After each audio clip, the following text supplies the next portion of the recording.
What's up, everybody? Welcome to Podcast Now. I'm Alex, and this week I want to talk about Outlast Trials. Now, I actually talked about this on my second channel a while ago, and I talked about, when's the next time we're going to see this game. Well, we saw it, and I made that video a long time ago. It's not like it was outdated, but we saw it yesterday. Okay, we saw really the first big trailer, or definitely its kind of coming out party. Again, we last saw it December of 2019. We've seen it again now, and in a little bit of a bigger trailer, again, more kind of a push to the front, and this game looks incredible. But instead of making a video just telling you how much I really like the trailer, I want to use the trailer and kind of talk about some things that I think this game needs to do in order to be as amazing as I think it can be. So, firstly, a little background on me is I really am a fan of the Outlast games. I'm kind of conflicted in terms of the horror genre. I enjoy and at the same time, I hate being scared. I kind of like it for, it's fun for other people to laugh at me and stuff like that. But, at the same time, I do feel uncomfortable in those situations, but I really do love horror games. The horror genre is one of my favorite genres for sure, and the Outlast games, both of them, I thought are honestly super, super good games. I really, really like the second one,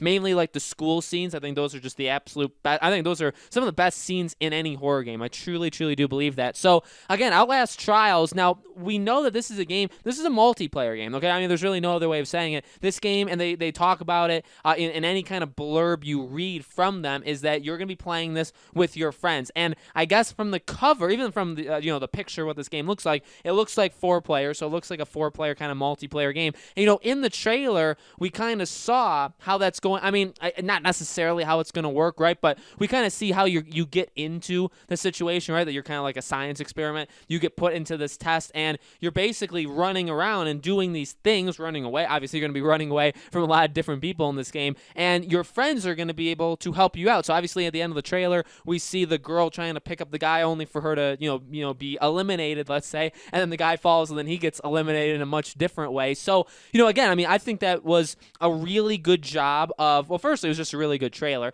but secondly, it really did actually a really good job of showing us in a very small amount of time, right, in a very secluded kind of way, what we're going to be doing and how the game is going to kind of run. So, I think when we talk about this game, what it needs to, the easiest way of saying is what it needs to do is it needs to capture the magic of the Outlast games in a multiplayer game. The problem with multiplayer games, in terms of, I guess, horror, is it can result in it kind of getting watered down a little bit. It can result in it not being as scary. And, obviously, there's a lot more to Outlast than the fear aspect. There's a lot more to, Outlast than just being afraid. There's a lot of different themes that are obviously played in both of the games, different themes, right? But at the same time, it's not, I don't think it would be the same if you're not afraid. A big part of the Outlast games is, in my opinion, sitting there watching, especially I can really think of Outlast too, like when you're sitting like right outside like the little village, like a couple huts with people, with people walking around, and like just studying and being like, all right,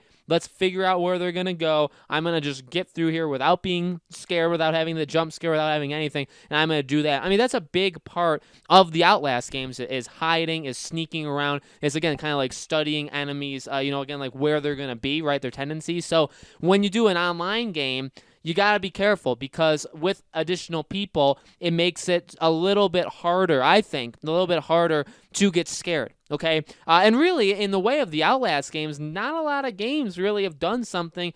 Picture the Outlast games and then throw in multiplayer where you're doing it with other people. That is very different, very, very different. But again, the themes have to be the same. Now, what we can kind of tell from the trailer is you're going to have to rely on your teammates, which is going to be really interesting, because I wonder if you're not going to be able to get through certain parts if you don't have another person. You know what I mean? Like, so the example that this, the game used, or this trailer used, obviously was the guy trying to get up, and the girl was, I guess, already up there, and she was pulling him up. And so when she got eliminated, obviously he kind of got, caught in a corner with that other guy. But how is that going to work in the game? Are you going to be placed? I feel like I feel like here's what it's going to kind of be. You're probably going to get placed at different areas of a map. I don't know if there's going to be levels. I assume there'd be levels, right? And maybe you're placed at different areas of the map, and you have to try and find each other, and you have to work together to solve some sort of puzzle. I feel like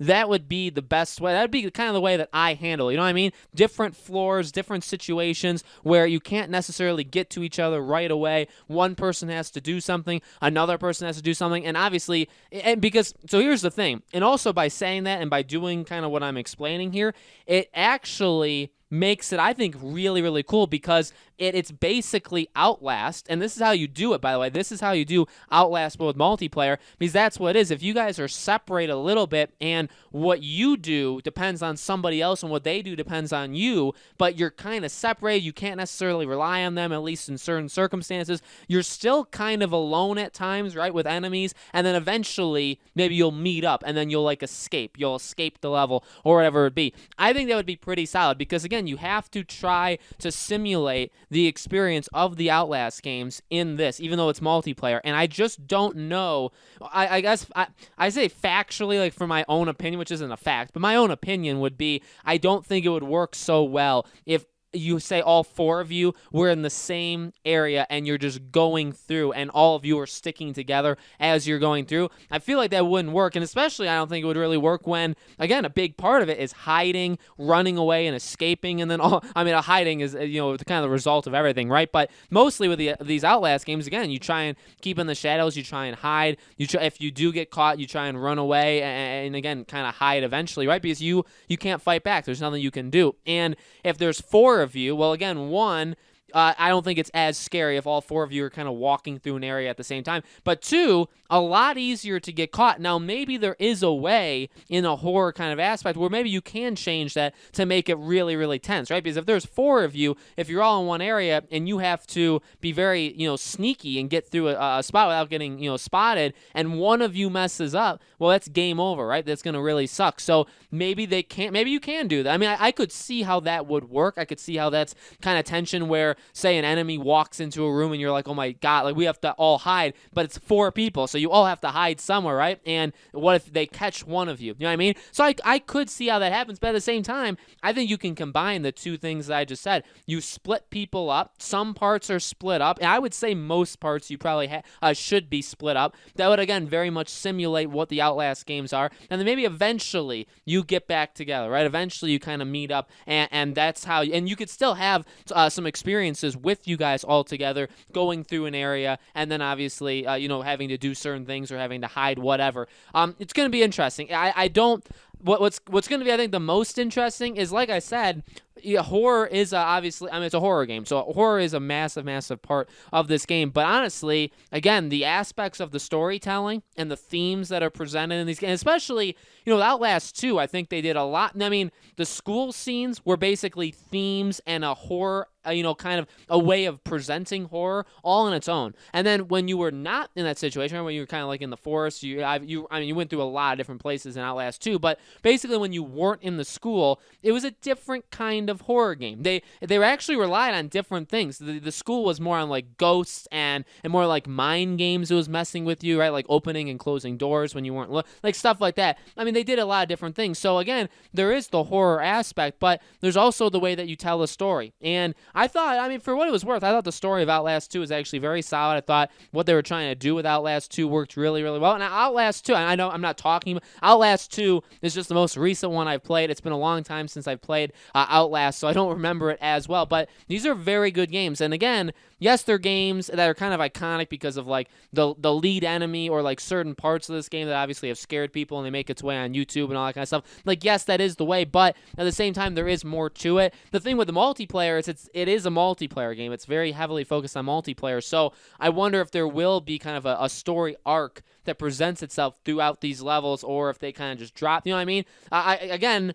I guess reading like the summary of what this game is, there is a story. There is a reason why you're in this situation. I'm sure there's going to be a reason why you're in these levels that you are. But again, I'm even speculating that there are levels. Obviously, we need more information. Obviously, they said 2021 is the year. So that's not all that far off. We're getting very, very close. We're already halfway through 2020. So I'm honestly very much looking forward to it. it. Outlast is not like at the top of my list of games that I like always want to talk about or I'm always thinking about, but talking about it like with you guys right now, I do get really, really pumped. Outlast 1 and 2 are really amazing games, and I really cannot wait for an Outlast Trials. I think that the game is going to be really, really fun, and also again like really, really scary. And again, the aspect of being able to play it with your friends or people online, however they want to do it, obviously, or maybe both, right? Would be really, really different. Something we haven't really seen, especially in horror games before. So I'm very much intrigued. I'm very much interested in seeing more of this game. And like Dave said, right, we're gonna see more soon, and we don't have all that much more to wait. So guys, let me know in the comments below. What do you think? What are some of the things that you think this game will do to be good, or what do you think it has to do to be good? Let me know. As always, make sure you guys are subscribed and have the bell icon turned on so you know when all these videos go up. And thank you guys so much for watching. I truly, truly appreciate it. I hope to see you all on the next video.